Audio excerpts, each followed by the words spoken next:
was drinking a lot more than I should have. I was going home with people I shouldn't have. Found myself in a situation where I was looking at a pregnancy test, and at first I, freaked out because why are there 2 lines? How's that happening? I thought I was for sure going to be punished in the worst way possible. I had lost a couple babies prior to this, so my first instinct was that I'm going to lose something so precious. So I called around and I found this clinic called Thrive. They did an ultrasound and we saw the little sac, and I knew it was real. I knew that there was a baby, and I shuddered.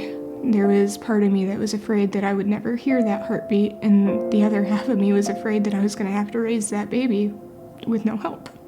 I had a baby to think about. I had a 5-year-old that needed me. I had a very low-paying job, and I had no clue where to go from there, so I laid in bed a lot, and I cried a lot. And he went silent on the phone, but afterwards he said, "So I can't convince you to terminate?"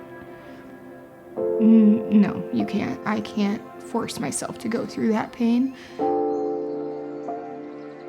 And I was on such a good path prior to my relationship that when I left the church to pursue this relationship, and then I came back pregnant, I made one appearance my entire pregnancy, and I got dressed every Sunday, and I was so ready to get out the door, but I just couldn't bring myself to get there. I'd have panic attacks, and it was on repeat in my head. Single, pregnant, sinner. Just over and over in my head.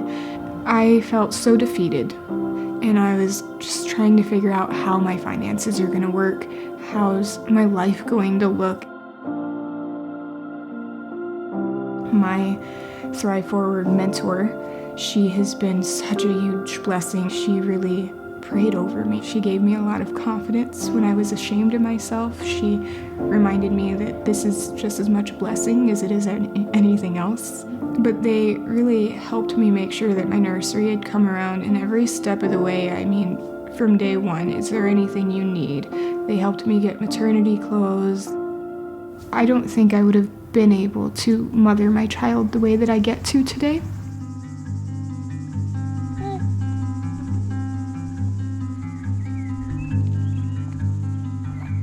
In my circumstance, I didn't have a husband to be the head of the household, so my very first change in all of that was I had to pray to God and say, I don't have that husband, and I need you to be my husband. I need you to support me financially and emotionally and in all the ways that I need right now. And I am not in a good place in life right now, God. I need you to hold me.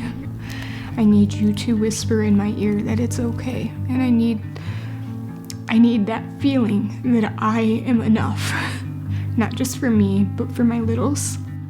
Meeting him for the first time, I was scared and I was anxious, and all the way up to that moment, in my head, I'm not enough. What if I mess up? How can I teach a boy to be a man? And as soon as he came out, I realized I teach him to love. I made a mistake, but I do not regret it. If I hadn't found Thrive, I don't think I would have been able to make steps in my faith, because I was just so ashamed of myself and so down on my self-esteem that I would have just laid in bed. I honestly don't know how my pregnancy would have turned out. I don't think I would have taken care of myself the way I should have. I know I would have had that motherly drive to try, but I wouldn't have had the confidence to walk through that by myself. It was really laid on my heart that even though I had distanced myself and I had taken myself out of this church family for almost an entire year, they were still there. It kind of made me feel like the prodigal son a little bit, where I came back and it was just outreached arms and they were ready to accept me again. They tell me every day that they still love me. They make sure that I feel included in the community. They have gone above and beyond. They had a surprise baby shower for me. If you are there to really represent that characteristic, that embodiment of what Christ called us to be, keep an eye out for your single mamas, because sure, they made a pickle, but shaming them, they're already doing that for themselves. Be there, hold them, let them know that they're cared for, that they're called upon, because God doesn't just give babies and say good luck. Sure, that behavior might not be okay, but what you do next matters more.